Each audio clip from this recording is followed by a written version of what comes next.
So, in my temporary return, temporary in a loose term, depending on how long I'm gone again, a lot of people, the moment I show up again, you guys are like, you guys are not interested in Legends of Tomorrow at all. You guys are more like, hey, how about we go get, how about that Stephen Baum review?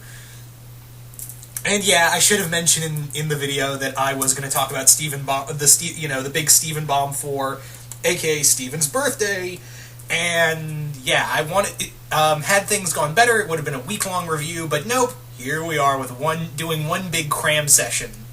So, without further ado, ladies and gentlemen, let's talk about the Stephen Baum 4. So, right off the bat, let's first talk about the first episode, the Garnet origin story, I guess you could say. Garnet's Secret Origins, #1, or it'd be .1 if this was Marvel. So Garnet, pretty much, the story is that Garnet tells the story of how Ruby and Sapphire met, because obviously Stephen already knows she's a fusion. And it talks about the first time Ruby and Sapphire met. And how they met completely blows headcanon out of the water, mine included. Apparently, Ruby was a member of other Rubies, and were bodyguarding at Sapphire. And Sapphire was originally under Blue Diamond. And that's the other thing. From the teaser, we all kind of figured we'd see Yellow Diamond. We saw kind of Blue Diamond. They showed her, but they didn't show her. Sorry to get some water. But yeah, Blue Diamond, or should I call her Blue Palpatine? No, really, that's who she is. She's she is Palpatine if he was a gem. Sitting on the chair, the hood over the face. No, really, they had to have looked at, Star Wars and gone, yeah, that's what we're gonna do. That's how we're gonna make Blue Diamond. There's just some moments in here where, and that's actually kind of funny because my good friend Jason Voorhees 2011, we talked about it over. We messaged each other back, and I said, you know what? Blue Diamond reminds me of Palpatine from Star Wars. And no sooner had we talked about this, Jason, and you can find it on his YouTube channel, of basically Palpatine lines spoken by Blue Diamond, and it's awesome. He also did one for Yellow Diamond as Megatron, and that comparison will be brought up sooner. But yeah, Blue Diamond, there's a moment in here where I was like, I just want to see Steven face off with Blue Diamond and be like, never, I'll never join you. I'm a crystal gem, like my mother before me. And Blue Diamond just sits there like, so be it, crystal gem, and just shoots him with lightning. Oh, that'd be great. But yeah, so Ruby. This talks about how the relationship of Ruby and Sapphire formed, and it's beautiful. It is just wonderful. We get to see more of the gem hierarchy, and I guess the blue. I'm guessing, and this is only a guess because we haven't seen White Diamond yet. Blue Diamond, her society, her gems are very like the socialites. The Yellow Diamond's people are the people under Yellow Diamond are very militaristic. They're part of the military. I don't know what White Diamond is. Maybe they're the government. Maybe White Diamond is the government. Yellow Diamond has the military, and Blue Diamond has the high society. So that's what I think right now. Maybe it'll be totally different. Who knows? That's just kind of what I thought of it. And when Ruby and Sapphire, Ruby and Sapphire first fuse, it's awkward, it's strange, just like how a relationship starts. It's awkward, and, you don't know what to do. And I love how Garnet is, again, the embodiment of that love and how it started out. So, that episode, all I can say is it's just fantastic. It was a great start off. And then we move on to Stephen's birthday, and we discover Stephen is 14. We all thought he was 12, or younger than that. So yeah, 14, and we find out Connie's only, she said 12 3/4, so we'll just round it out to 12 1/2. So, I really love this episode, because Stephen is trying to be like, Stephen is magical, and he's actually worried that, he won't be, he may, Connie may, he may outlive Connie, and, he doesn't really understand how this works, so what's he do? Makes himself look like a teenager by stretching himself out. Which is weird, because I thought he did the whole age, the age state of mind thing, which I thought that was the initial idea of what they were doing, but no, that's not the case. That's not the case at all. Sorry. More water. This is going to be a long review. But yeah, there's also some moments in here between Connie and Steven where I was literally like, are they gonna do it? I don't want to see that, but that's where it kind of was. It was starting to feel like it was gonna go between those two. Like, there's a few moments in here, like especially when Connie and Steven are dancing. I'm like, are they gonna? I don't know if I should be watching this. If this is gonna go where it might go. I mean, I know they're kids and all, but they really tapped it on there. You know what I'm saying? But yeah, that was a lot of fun. That Steven's birthday was a lot of fun. It was nice to see that the adorable little tugboat that is Steven and Connie's relationship continue to chug along. Yeah.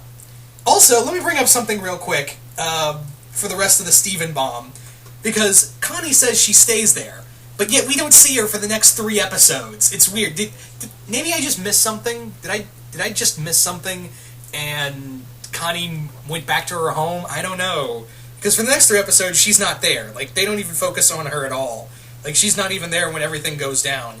And then, so, yeah, maybe I just missed something, but yeah, she ain't there no more. Anyway, so moving on now to what I like to call from the 2-parter that was Steven's birthday, and now we move on to the Yellow Diamond trilogy. Well, it's more like a 2-parter, because the 3rd part's more of an afterthought, really. And this is more or less the turning point for Peridot, and yeah, these episodes don't disappoint, and what we discover in the first part is that the gems need something to power the drill. And they also need they actually have something to power it by, but they need a location of where to dig for the cluster. And what happens is that they go to the moon, and there's this blue orb there, and I bet you that's Blue Diamond hiding in there, like incubating or something, I don't know. We know so much about the gem physiology and gem hierarchy and how that works, but at the same time we don't know, if that makes any sense. Also, I apologize for the noise outside. So that's kind of how I see it so far, is with the gems, that who knows what's in that orb. It's probably going to come back to bite them all in the ass. We'll see. So with Jesus Christ. So with Peridot, we discover that there is, we discover what the gems really wanted to do with Earth. Good Lord, did they want to just completely terraform the planet? What we saw, was apparently only 5% of, the gem spires and the control tower. That was only like 5% of what the Earth was supposed to look like. And what you also see on this Earth is that there's some, like, Florida's not even there, or Florida's broken off, I can't remember. And maybe that was just that this Earth was damaged during the Gem Civil War. That's kind of what I'm thinking, is that maybe the Earth physiology this Earth was drastically damaged by what caused the Earth, or maybe it's just this is how that the gems saw the Earth on the map. Who knows? Because if you've ever seen like classic maps owned by explorers like Christopher Columbus and Magellan, their maps are vastly different of how the Earth really looks and how we see the Earth. So maybe that may be the case now that I think about it, is that maybe that's how the gems saw Earth. Maybe that's not how it formed, but how they saw Earth. Similar to how explorers, how their maps, if you look at them from then, they are vastly different from how the Earth really is. That's just a theory I'm working on. That's just the theory I'm going with. Because it's very clear they did not care what the Earth looked like. They just wanted to see what would happen. They just wanted the after effects of what was to happen with the Earth. So that was kind of their big thing, was that screw it, we're gonna this is our Earth now. Screw what they say. Anyway, so with that.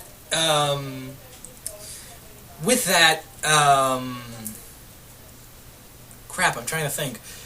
We also discover that, Peridot doesn't know any better. She thinks that it would have been great, and that's the name of the episode, is that, this is a good thing. The organic material could have been divided. This could have, we could have had a foothold in the galaxy. And I when I heard that, I was like, foothold in the galaxy? Foothold from what? Well, I'm still under the impression with the fusion experiments and what Peridot said about having a foothold in the galaxy, this sector of the galaxy, it makes me wonder, are the gems fighting somebody we don't know about? Who knows? So yeah, that's an interesting point. That's an interesting point to look at. The other thing to mention is that, of course, Peridot finds the yellow diamond line, and yeah, we move on to the second part, and we finally get to see Yellow Diamond. And also, I love the child safety lock. Many of my younger years, that was the kryptonite to me. Anyway, so Peridot, basically calls Yellow Diamond, and Yellow Diamond is pretty. I guess you could call her Yellow Megatron, because she's literally Megatron. That level of arrogance, and I guess you could say even Frieza.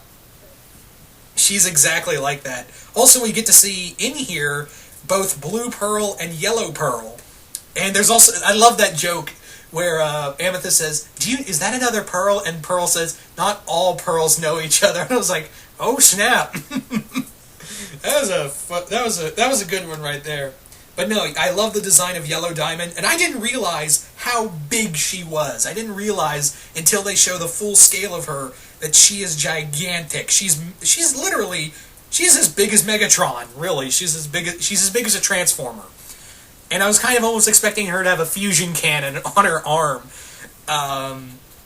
So you have you have Yellow Diamond in here, and you have Peridot literally calling Yellow Diamond a clod, and this is the big moment where we discover, OMG, Peridot's now on our side. This is the most amazing thing ever. She's now officially like Vegeta. But that was great. I really enjoyed when Peridot made that big turning point, and yeah, Steven got to her. Steven had this, finally got to her.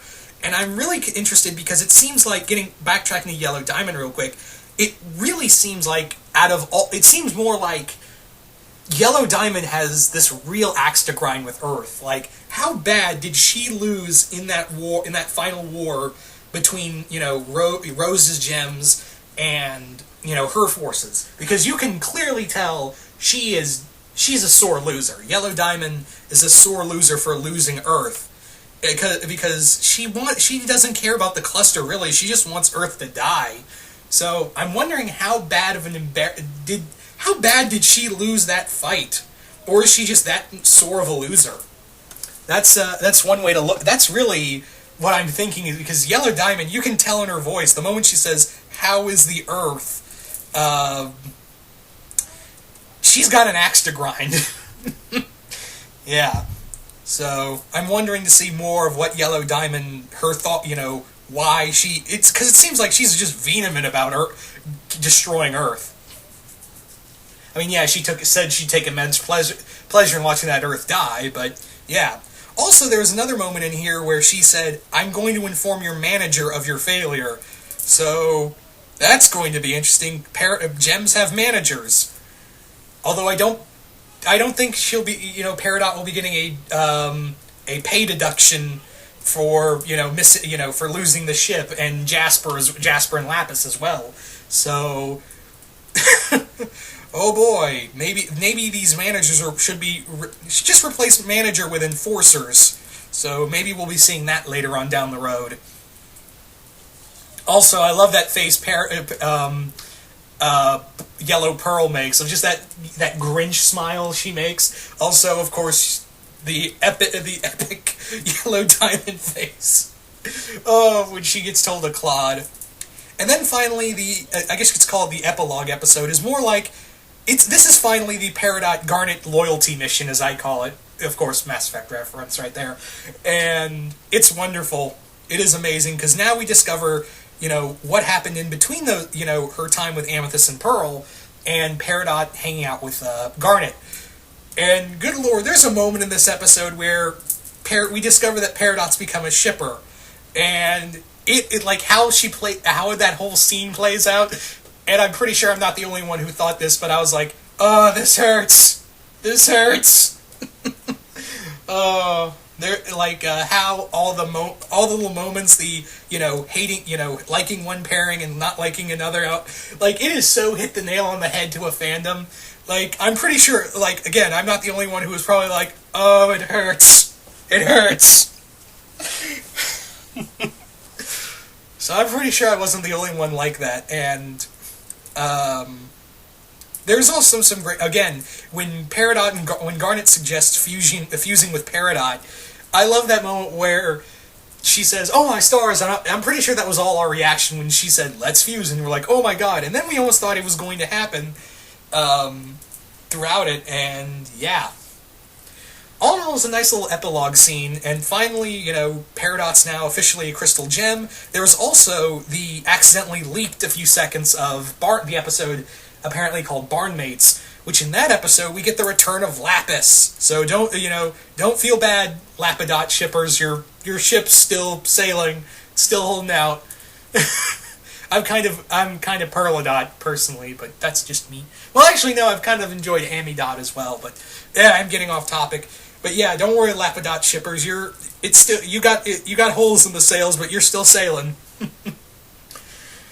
But yeah, I guess we're getting the return of Lapis, which makes me wonder what's going to happen to Jasper.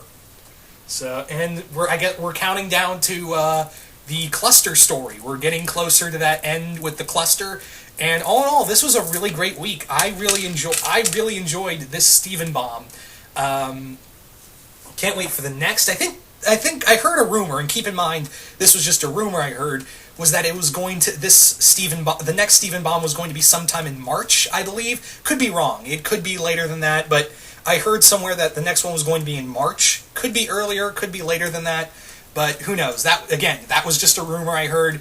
But all in all, these are just fantastic episodes. These are just really great. Finally, we get to see Yellow Diamond. We even got to see Blue Diamond, which was a surprise. We even got to see, what we all wanted, Peridot finally officially joining the Crystal Gems. We get to learn more about, how Steven feels about Connie, how he feels about himself, the world, and the origins of Garnet. So, all in all, I'd say this was a very well put together Steven bomb. This was just all around fantastic. So yeah, I thought this was just completely awesome. So you guys tell me, what did you all think of the fourth Steven bomb? Just comment below, let me know. Did you guys like it? Did you guys hate it? What do you think we're going to see next of Yellow Diamond? Are we going to see, the Diamond strike back? Do you think we'll see Blue Diamond more? Do you think she was the one in that blue orb on the moon base? What do you want to see more from Peridot? And what do you think Lapis and Jasper's stories are going to be next? Because I'm pretty sure we're going to be covering those really soon. So, really interested to hear what you guys have to say about all this. Once again, hope you all enjoyed this review. Again, I apologize for how long it was, but again, shit happens, so I'm sorry. But yeah, once again, hope you all enjoyed this, and I will see you guys later.